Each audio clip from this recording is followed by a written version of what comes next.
Hi! Welcome to Richard Cabile YouTube channel, and for today's tutorial, I will be teaching you on how to enable and disable content restrictions in profile privacy changes on iPhone X. But first, kindly subscribe to this channel and don't forget to hit the subscribe button and the bell to notify you for the new updates.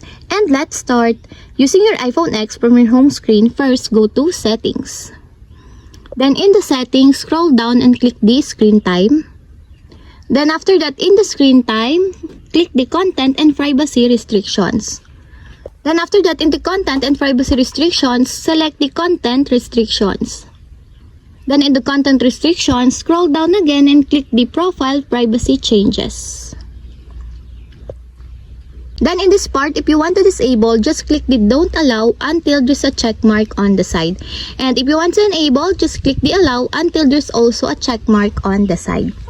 And that's it. We have successfully enabled and disabled content restrictions and profile privacy changes on iPhone X. If you have a question, kindly comment down below and don't forget to hit the subscribe button and the bell to notify you for the new updates. And thank you for watching!